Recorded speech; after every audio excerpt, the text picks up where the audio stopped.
प्रधानमंत्री सौभाग्य योजना यानी कि सहज बिजली हर घर योजना की शुरुआत केंद्र सरकार के द्वारा सितंबर 2017 में की गई थी। इस योजना का लक्ष्य आर्थिक रूप से जो कमजोर परिवार थे उन तक बिजली की पहुंच सुनिश्चित कराना था। अभी कुछ आंकड़े इस योजना के तहत जारी हुए हैं जिसकी वजह से ये चर्चा में है। तो आज के वीडियो में हम इस योजना के बारे में चर्चा करते हैं। साथ ही इंडिया में इलेक्ट्रिफिकेशन का या आप कह सकते हैं पावर जनरेशन का क्या सिनेरियो है, कुछ आंकड़ों के द्वारा, कुछ चार्ट के द्वारा हम समझेंगे। मैंने जो पावर मिनिस्ट्री का पोर्टल है वहां से कुछ डाटा लिया है और वहां से मैं चीज़ों को आपको समझाऊंगी। तो चलिए शुरू करते हैं आज का वीडियो। नमस्कार दोस्तों, मैं प्राची संस्कृति आईएएस यूट्यूब चैनल पर आपका स्वागत करती हूँ। आइए पहले अपना जो है फर्स्ट स्लाइड देखते हैं। देखिए सौभाग्य योजना ये क्यों चर्चा में है। यहाँ पे देखिए न्यूज़पेपर में बताया गया है कि राजस्थान ने सोलर इलेक्ट्रिफिकेशन में सौभाग्य स्कीम के अंदर जो है टॉप किया है। कैसे, यहाँ पर बताया गया है कि जो स्टैंड अलोन सोलर आधारित सिस्टम होते हैं इनके माध्यम से घरों को विद्युतीकृत करने में सबसे ज्यादा संख्या जो है राजस्थान में थी, इसीलिए इसने टॉप का स्थान जो है हासिल किया है। ये सौर आधारित स्टैंड अलोन सिस्टम क्या होते हैं। देखिए ऐसे एरिया जो बहुत दूर हैं, जो रूरल एरियाज हैं या ऐसे रिमोट जगह पे हैं जहाँ तो पावर ट्रांसमिशन लाइनें ग्रिड की नहीं पहुँच पाती, वहाँ को इलेक्ट्रीफाइड करने के लिए हम क्या कर सकते हैं। सूर्य की पहुँच तो हर जगह है, तो हम क्या करते हैं स्टैंड अलोन सिस्टम नाम से समझ जाइए, अकेला खड़ा हुआ कुछ एक ढांचा है जो सूर्य की एनर्जी का प्रयोग करके बिजली जो है बनाता है और फिर उस बिजली को जो है लोग यूज करते हैं। तो अगर आप ये समझ गए तो अब अगर कभी मीन्स में एक प्रश्न लिखने को आए कि जो बिजली है वो भी भारत के बहुत जगह तक नहीं पहुंची है स्वतंत्रता प्राप्ति के इतने सालों बाद भी, तो क्या कुछ करना चाहिए।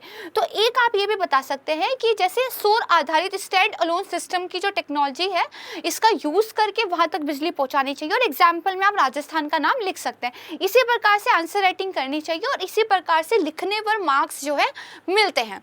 ठीक है, नेक्स्ट आ जाइए। अब बात करते हैं सौभाग्य योजना की। तो देखिए इसके तहत पिछले साल के 31 मार्च तक करीब 2.8 करोड़ घरों का जो है विद्युतीकरण किया गया था और इसमें से जो सौर आधारित स्टैंड अलोन सिस्टम है इनके माध्यम से लगभग 4.25 लाख घरों का जो है विद्युतीकरण किया गया था, यानी कि अच्छा खासा आंकड़ा जो है स्टैंड अलोन सिस्टम का भी हमें देखने को मिल रहा है। अच्छा, अगर बात की जाए इस पहल के तहत तो देखिए जो हिमाचल प्रदेश है, सिक्किम जो कि एक पहाड़ी राज्य है और जो केंद्र शासित प्रदेश जम्मू कश्मीर है उसमें 0 लाभार्थी थे इस इनिशिएटिव के तहत। ठीक है, अब देखिए यहाँ पे बताया गया है कि राजस्थान ने तो टॉप किया है, कितना, लगभग 1,23,682 घरों का विद्युतीकरण किया।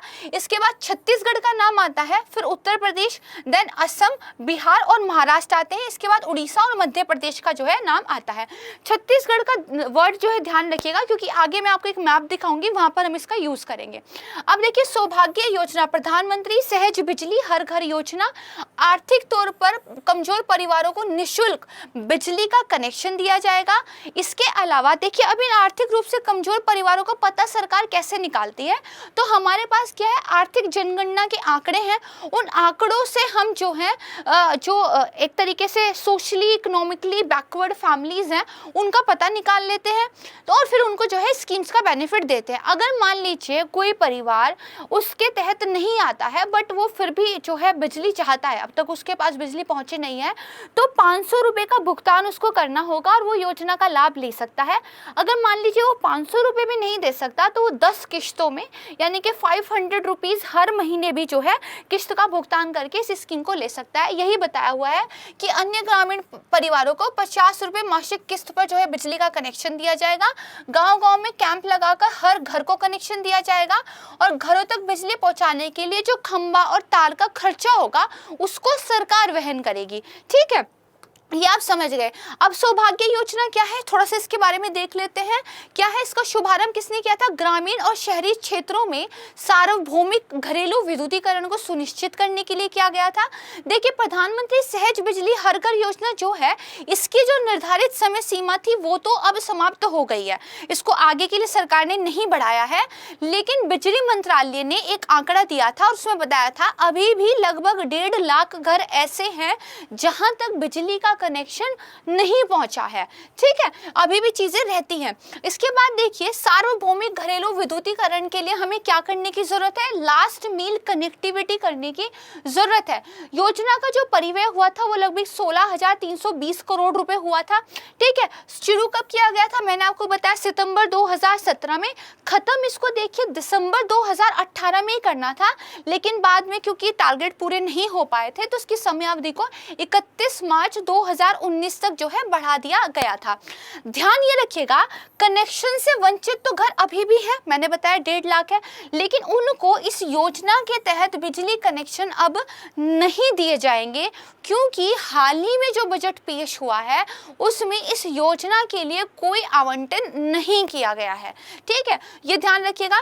तो अब यहाँ पे देखिए एक सिनेरियो देखिए, हाउस होल्ड का इलेक्ट्रिफिकेशन स्टेटस अगर आप देखें तो लगभग यहाँ पर एक डाटा दिया हुआ है, इलेक्ट्रीफाइड जो हुए हैं लगभग 21,000 करोड़ के लगभग है, 99.9%, लेकिन अभी भी 18,734 लगभग 0.01% जो है इलेक्ट्रीफाइड होने बचते हैं। ठीक है, फिर यहाँ पे बताया गया है कि प्रोग्रेस कितनी हुई थी 11 अक्टूबर 2017 से देखें तो इतनी जो है इलेक्ट्रीफाइड हो गए हैं और टू बी इलेक्ट्रीफाइड इतने जो है रहते हैं। इसके बाद देखिए इलेक्ट्रिफिकेशन का स्टेटस तो सब जगह जो है अच्छा खासा हुआ है, लगभग 100%। छत्तीसगढ़ मैंने आपको बोला था, याद रखिएगा। देखिए छत्तीसगढ़ में जो नक्सलवादी की समस्या है उसकी वजह से जो है अभी चीजें उतने ढंग से नहीं हो पा रही है जितनी होनी चाहिए थी, इसलिए मैंने आपको बताया था स्टैंड अलोन जो सिस्टम थे सौर आधारित, उनमें छत्तीसगढ़ अच्छी खासी प्रोग्रेस कर रहा है, क्योंकि अब आपको पावर ग्रिड ट्रांसमिशन लाइन के लिए पूरा का पूरा ढांचा खड़ा करने की जरूरत नहीं है, आप स्टैंड अलोन सिस्टम के माध्यम से भी काम जो है चला सकते हैं। ठीक है, इसको समझे। यहाँ पर देखिए वही छत्तीसगढ़ के बारे में बताया हुआ है कि अभी भी 24,000 घर ऐसे हैं जहाँ कनेक्शन नहीं पहुंचा है। ठीक है, अच्छा अब मैंने आपको बताया कि अब सौभाग्य स्कीम के तहत तो किसी को बिजली का कनेक्शन नहीं मिलेगा, लेकिन लोग रह गए हैं, उनको बिजली का कनेक्शन सरकार कैसे देगी? तो जो अन्य योजनाएं हैं, एकीकृत बिजली विकास योजना, दीनदयाल उपाध्याय ग्राम ज्योति योजना के माध्यम से जो है कनेक्शन दिया जाएगा, और बिजली के जो उपकरण यूज हो रहे हैं इनकी देख रेख भी अगले 5 सालों तक जो खर्चा आएगा सरकार अपने खर्चे पर जो है वहन करेगी। ठीक है, ध्यान रखिएगा। यहाँ तक तो हमने सौभाग्य स्कीम के बारे में समझा। अब भारत में ये जो पावर जनरेशन है इसको लेके क्या सिनेरियो है ये थोड़ा सा समझ लेते हैं। यहाँ पर देखिए ये पाई चार्ट दिखाया गया है, ब्लैक कलर से जो है हमारे यहाँ थर्मल जो है पावर जनरेशन होता है। इसके बाद देखेंगे जो ब्लू कलर है तो ये देखिए हाइड्रो है। इसके बाद रेड कलर देखेंगे तो ये न्यूक्लियर है। इसके बाद ये वाला जो ग्रीन कलर है तो ये विंड पावर जनरेशन है। ठीक है, इसके बाद नेक्स्ट आ जाइए जो लाइट ग्रीन है तो ये स्मॉल हाइड्रो पावर जनरेशन है। इसके बाद नेक्स्ट ग्रीन जो है ये आपका बायो पावर है। उसके बाद सोलर पावर जनरेशन है। अगर आप डाटा के हिसाब से देखें तो थर्मल सबसे ज़्यादा है। इसके बाद देखिए आपका सोलर पावर वाला आ जाता है। अगेन इसके बाद बात करें तो जो है हाइड्रो आता है, देन आपका विंड आता है, उसके बाद आपका देखिए बायो पावर आता है। ठीक है, इसके बाद न्यूक्लियर आता है, देन स्मॉल हाइड्रो पावर आता है। ठीक है, ये थोड़ा सा डाटा है, इसको देख लीजिएगा। डाटा चेंज भी हुआ है, लेटेस्ट कुछ आंकड़े आए हैं उसको भी थोड़ा सा ध्यान रखिएगा।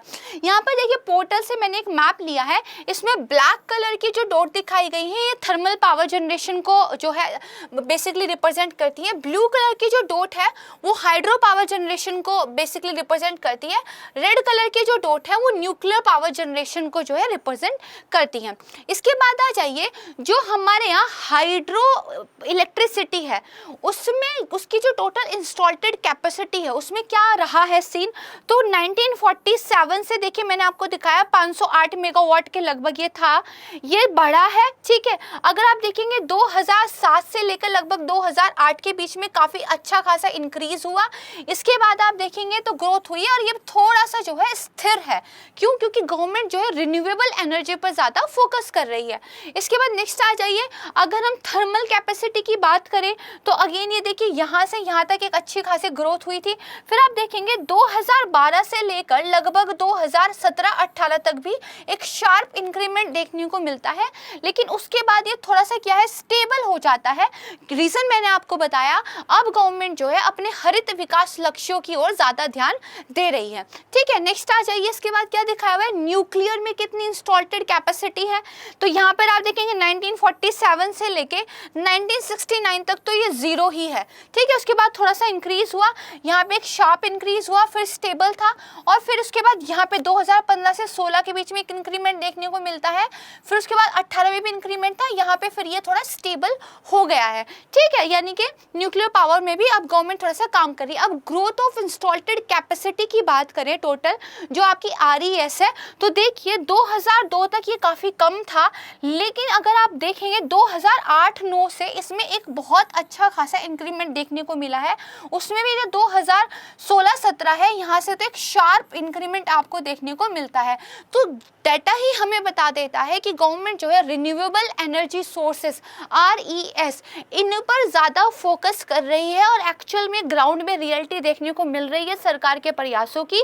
ठीक है, तो आप जब कभी इस प्रकार के प्रश्न का उत्तर लिखें या प्रीलिम्स में भी कोई स्टेटमेंट आ जाए, तो आप बता सकते हैं कि रिन्यूएबल एनर्जी सोर्सेज को लेकर हमारे यहाँ अच्छा खासा इंक्रीमेंट देखने को इंस्टॉल्ड कैपेसिटी में मिल रहा है। ठीक है, तो ये एक बढ़िया सा जो है डाटा हमने समझा, उसके अलावा हमने स्कीम के बारे में समझा। तो आज की वीडियो में बस इतना ही। बहुत अच्छे से पढ़ाई करते रहिए, और वीडियोस जब भी आते हैं इनको तभी टाइम टू टाइम देख लिया कीजिए। अगर वीडियोस आपको पसंद आ रहे हैं तो इनको लाइक कीजिए, शेयर कीजिए, और चैनल अगर अभी तक सब्सक्राइब नहीं किया है तो चैनल को सब्सक्राइब कीजिए, अपने दोस्तों के साथ वीडियोस को शेयर कीजिए। बाकी अच्छे से पढ़ते रहिए। मेरी पूरी टीम की तरफ से आप सभी का बेहद धन्यवाद, शुक्रिया।